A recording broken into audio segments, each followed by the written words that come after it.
بسم اللہ الرحمن الرحیم۔ السلام علیکم ناظرین، میں آپ کا host Awais Bukhari T V and production پہ آپ کو خوش آمدید کہتے ہیں۔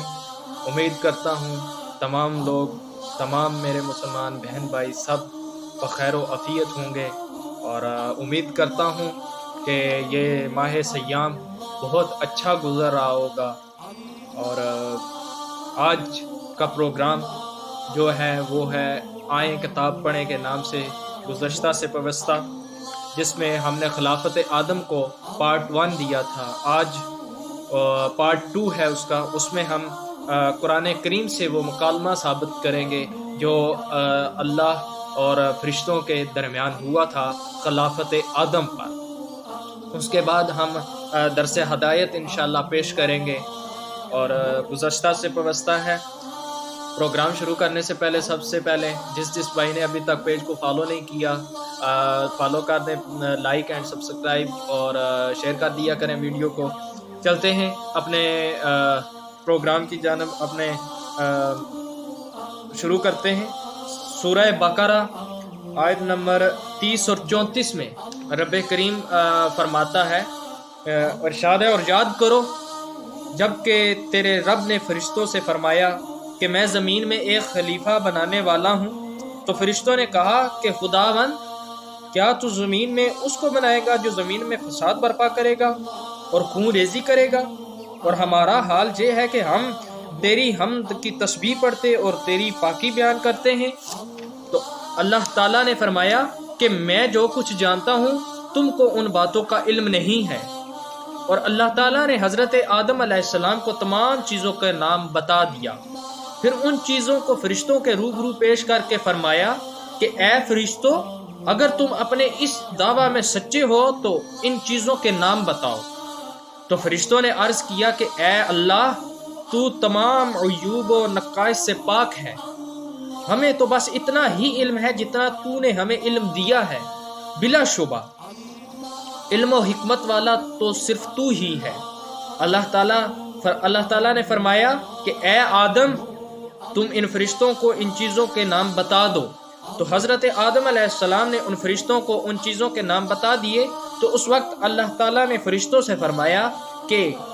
کیا میں نے تم سے یہ نہیں فرما دیا تھا کہ میں آسمانوں اور زمین کی تمام چھپی ہوئی چیزوں کو جانتا ہوں؟ اور یاد کرو جب ہم نے فرشتوں سے کہا کہ تم سب آدم علیہ السلام کو سجدہ کرو، تو سب نے سجدہ کیا مگر ابلیس نے انکار اور تکبر کیا اور وہ کافر ہو گیا۔ سورہ بقرہ کی یہ آیت نمبر 30 اور 34 ہے، جس سے ہم نے اس مکالمہ کو ثابت کیا، جس کو ہم نے تفصیلی کل پارٹ 1 میں خلافت آدم پارٹ 1 میں کل کی ویڈیو میں ہم نے اسے تفصیلاً بیان کر دیا۔ کتاب ہے عجائب القرآن غرائب القرآن، اسے تالیف کی ہے عبد المصطفیٰ اعظمی صاحب نے، اور شبیر برادر اس کے پبلشر ہیں۔ اور اسی میں خلافت آدم کی جو درس ہدایت ہے اس میں چلتے ہیں۔ اللہ تعالیٰ کی شان فعال لما یرید ہے، یعنی وہ جو چاہتا ہے کرتا ہے، نہ کوئی اس کے ارادہ میں دخل انداز ہو سکتا ہے، نہ کسی کی مجال ہے کہ اس کے کام میں چون چرا کر سکے، مگر اس کے باوجود حضرت آدم علیہ السلام کی تخلیق و خلافت کے بارے میں خداوند قدوس نے ملائکہ کی جماعت سے مشورہ فرمایا۔ اس میں یہ ہدایت کا سبق ہے کہ باری تعالیٰ جو سب سے زیادہ علم و قدرت والا ہے اور فاعل مختار ہے، جب وہ اپنے ملائکہ سے مشورہ فرماتا ہے تو بندہ جن کا علم اور اقتدار و اختیار بہت ہی کم ہے، تو انہیں بھی چاہیے کہ وہ جب کسی کام کا ارادہ کرے تو اپنے مخلص دوستوں اور صاحبان عقل ہمدردوں سے اپنے کام کے بارے میں مشورہ کر لیا کرے کہ یہ اللہ عز و جل کی سنت اور اس کا مقدس دستور ہے۔ درس ہدایت میں نمبر 1 پہ جو یہ پہرا ہے، اس میں بہت ہی اچھا درس دیا گیا ہے کہ جب ہم کوئی بھی کام شروع کریں تو ہمیں چاہیے ہم کسی کا مشورہ کریں، جس طرح یہ خداوند قدوس کی بھی یہ سنت ہے اور رسول اللہ صلی اللہ علیہ وسلم کی بھی یہ سنت ہے۔ حضور بھی جب بھی کوئی کام کرنا، نیک کام کرنا چاہیں تو اپنے صحابہ سے مشورہ لیا کرتے تھے۔ بے شک حضور وہی کام کیا کرتے تھے جس کا حکم امر رب ہوا کرتا تھا، جو رب کا حکم ہوا کرتا تھا، مگر پھر بھی سنت کو رائج کرنا اور ہم لوگوں کی ہدایت کے لیے مشورہ لیا کرتے تھے تاکہ ایک اچھے نتیجے پہ پہنچ سکے۔ اگلے پیرا میں، پیرا نمبر 2 میں خلافت آدم کے درس ہدایت میں لکھتے ہیں کہ فرشتوں نے حضرت آدم علیہ السلام کے بارے میں یہ کہا کہ وہ فسادی اور خون ریزی میں، لہٰذا ان کو خلافت الہ سے سرفراز کرنے سے بہتر یہ ہے کہ ہم فرشتوں کو خلافت کا شرف بخشا جائے، کیونکہ ہم ملائکہ خدا کی تسبیح و تقدیس اور اس کی حمد و ثنا کا اپنا شعار زندگی بنائے ہوئے ہیں، لہٰذا ہم ملائکہ حضرت آدم علیہ السلام سے زیادہ خلافت کے مستحق اور حقدار ہیں۔ فرشتوں نے اپنی یہ رائے اس بنا پر دی تھی کہ انہوں نے اپنے اجتہاد سے یہ سمجھ لیا کہ پیدا ہونے والے خلیفہ میں 3 قوتیں باری تعالیٰ ودیت فرمائے گا، ایک قوت شہویہ، دوسری قوت غضبیہ، تیسری قوت عقلیہ، اور چونکہ قوت شہویہ اور قوت غضبیہ ان دونوں سے لوٹ مار اور قتل و غارت وغیرہ قسم قسم کے فسادات رونما ہوں گے، اس لیے فرشتوں نے باری تعالیٰ کے جواب میں یہ عرض کیا کہ اے خداوند تعالیٰ، کیا تو ایسی مخلوق کو اپنی خلافت سے سرفراز فرمائے گا جو زمین میں قسم قسم کے فساد برپا کرے گا اور قتل و غارت گری کرے گا، زمین میں خون ریزی اور طوفان لائے گا؟ اس سے بہتر تو یہ ہے کہ تو ہم فرشتوں میں سے کسی کو اپنا خلیفہ بنا دے، کیونکہ ہم تیری حمد کے ساتھ ساتھ تیری تسبیح پڑھتے ہیں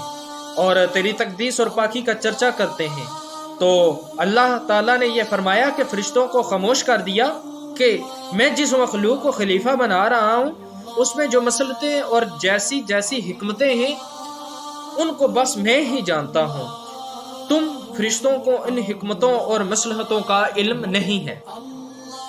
وہ مصلحتیں اور حکمتیں کیا تھیں اس کا پورا علم تو صرف عالم الغیوب ہی کو ہے، مگر ظاہر طور پر ایک حکمت اور مصلحت یہ بھی معلوم ہوتی ہے کہ فرشتوں نے حضرت آدم علیہ السلام کے بدن میں قوت شہویہ اور قوت غضبیہ کو فساد و خون ریزی کا منبع اور سرچشمہ سمجھ کر ان کو خلافت کا اہل نہیں سمجھا، مگر فرشتوں کی نظر اس پر نہیں پڑی کہ حضرت آدم علیہ السلام میں قوت شہویہ اور قوت غضبیہ کے ساتھ ساتھ قوت عقلیہ بھی ہے، اور قوت عقلیہ کی یہ شان ہے کہ اگر وہ غالب ہو کر قوت شہویہ اور قوت غضبیہ کو اپنا مطیع اور فرماندار بنا لے تو قوت شہویہ اور قوت غضبیہ بجائے فساد و خون ریزی کے ہر قسم کی صلاح و فلاح کا سرچشمہ بن جایا کرتی ہیں۔ یہ نقطہ فرشتوں کی نگاہ سے اوجھل رہ گیا، اسی لیے باری تعالیٰ نے فرشتوں کے جواب میں فرمایا کہ میں جو جانتا ہوں اس کو تم نہیں جانتے، اور فرشتے یہ سن کر خاموش ہو گئے۔ بے شک اس پیرا سے جو ہمیں سبق ملتا ہے وہ یہ ہے کہ فرشتوں نے یہی سوچا تھا کہ اس انسان کے اندر، آدم کے اندر قوت شہویہ اور قوت غضبیہ اور 3 مسئلہ حکمتیں تھیں جو ظاہر تھیں، قوت عقلیہ 3 ہے، اور فرشتوں نے خلافت نہ دینے کا یہ منبع بنایا کہ اس کے اندر قوت شہویہ اور قوت غضبیہ بھی ہے، لیکن اس کے ساتھ ساتھ حضرت آدم علیہ السلام کے اندر قوت عقلیہ بھی تھی۔ عقل ایک ایسی چیز ہے جو کہ اعظمی صاحب تعلیف فرماتے ہیں کہ اس پیرا میں وہ ان 2 چیزوں پہ غالب بھی آ جاتی ہے، ٹھیک ہے۔ اور اسی پیرا کا اگلا حصہ ہے کہ اس سے یہ ہدایت کا سبق ملتا ہے کہ چونکہ بندے خداوند قدوس کے افعال اور اس کے کاموں کی مصلحتیں اور حکمتوں سے کما حق ہو واقف نہیں ہیں، اس لیے بندوں پر لازم ہے کہ اللہ تعالیٰ کے کسی فعل پر تنقید و تبصرہ سے اپنی زبان کو روکے رکھیں اور اپنی کم عقلی کوتا فہمی کا اعتراف کرتے ہوئے یہ ایمان رکھیں اور زبان سے اعلان کرتے رہیں کہ اللہ تعالیٰ نے جو کچھ کیا اور جیسا بھی کیا بہرحال وہی حق ہے، اور اللہ تعالیٰ ہی اپنے کاموں کی حکمتوں اور مصلحتوں کو خوب جانتا ہے جن کا ہم بندوں کو علم نہیں۔ اور یہاں پہ ہم درس ہدایت کو اینڈ کرتے ہیں۔ اللہ تعالیٰ سے دعا ہے کہ اللہ تعالیٰ ہم کو اپنی رضا میں خوش رکھے۔ اللہ تعالیٰ جو جانتا ہے اللہ تعالیٰ وہ ہم نہیں جانتے، بے شک سب کچھ جاننے والا میرا رب ہے، اور اسی کے امر کے بغیر کچھ بھی نہیں ہوتا، یہاں تک کہ پتا ہلتا نہیں ہے، ذرا اٹھتا نہیں ہے، اور خاک اڑتی نہیں ہے، ہوا چلتی نہیں ہے، سب کچھ میرے رب کے حکم سے ہے۔ اور اللہ تعالیٰ سے دعا ہے اللہ تعالیٰ ہمیں اپنے عشق میں، اپنے نبی کے عشق میں، اپنے ذکر میں، اپنے پیارے نبی کے ذکر میں رکھے۔ انشاءاللہ تعالیٰ درس ہدایت آگے طویل تھا تھوڑا سا، اس لیے میں اس کا پارٹ 3 بنا رہا ہوں۔ انشاءاللہ تعالیٰ بقیہ جو درس ہدایت آئے گا وہ کل خلافت آدم پارٹ 3 میں آئے گا۔ مجھے آپ لوگوں کی بہت سپورٹ کی ضرورت ہے، اور ایک اچھا عمل شروع کیا ہے، آپ لوگ مجھے سپورٹ کریں، اور آپ لوگ بھی اس سے بہرہوار ہوں یہ جو ہم نے آئیں کتاب پڑھے کے نام سے یہ سوشل میڈیا پہ ایک جو پروگرام شروع کیا ہے، اللہ تعالیٰ ہمیں